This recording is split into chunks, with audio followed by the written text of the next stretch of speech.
Hi there, everybody. I'm Debbie Nigro, Chief Executive Girlfriend, FirstWivesWorld.com.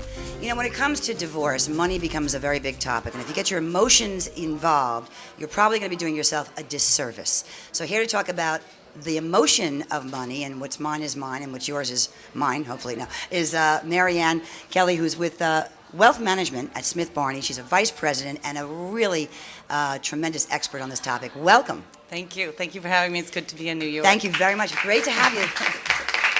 Everybody else loves you here too. And the girls are going to love you because what you know is what's going to help them move forward.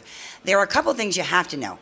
And I love what you said about leaving on sound terms and fighting with dignity when you try and get your just due after a split. So talk to that just for a quick second before we go into the I make no bones thing. about the fact that when I was going through my divorce, I wanted to keep the communication open and leave on sound terms for very selfish reasons. I didn't want to poison my children's legacy. I didn't want to create some lasting bad memories for them.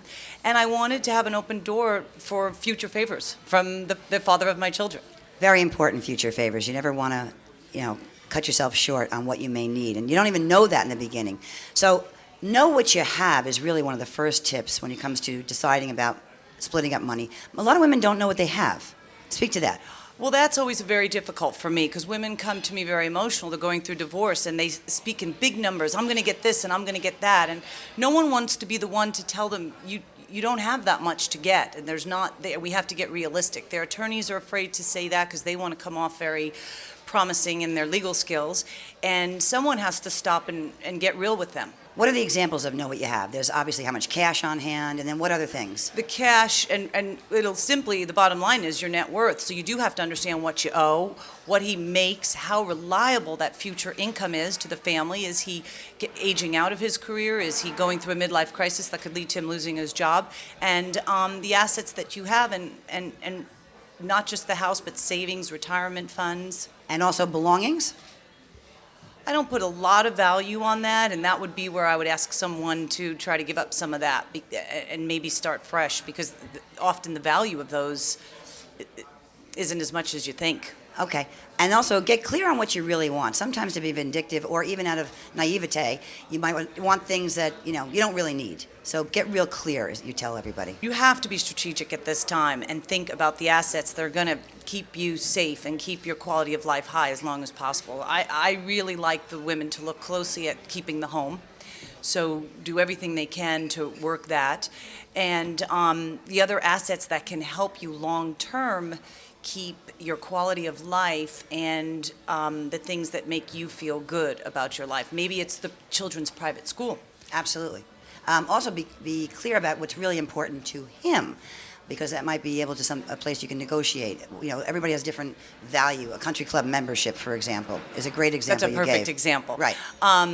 One thing that I think is often very important to the men is that you don't damage their relationship with their children and that you don't shame them in this process. For whatever reason, the marriage didn't work.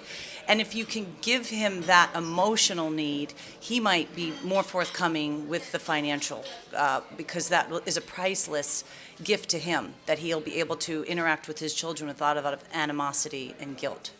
And, that country club membership could be a trade-off for something you want back that has value that, maybe the country club isn't as important to you, but some other asset is. So you're trying to show women how to negotiate sort of within their own knowledge of what they have. Yeah, go back in time and review those things that were important to him. And you might even see in the credit card debt, the $12,000 were extra TVs or lawnmowers or things that he wanted. Maybe he'll take 100% responsibility for that. Maybe you can say, remember, we never even discussed this, and you racked up $8,000 on the credit cards. Would you be willing to take full responsibility for that? And when you use words like integrity and front responsibility with certain men, they step up to the plate. Why do I have a visual of driving the lawnmower into the living room going, you see this? This is yours. You want to negotiate? Okay, finally, one beautiful piece of advice that came to you from a wealthy divorcee, which I thought was very poignant. Proceed quickly while a man is still feeling guilty if he is the guilty party. So speak to that. Well, this feels a little like dirty play, but you don't want to lollygag too much in cleaning up and ending the marriage. The men will move on. There'll be new women in their lives, and do proceed within a year to wrap up your affairs so that you can move on as well. Perfect. Maryann Kelly, Vice President, Wealth Management at Smith Barney. Thank you very much. Very important stuff. Appreciate it.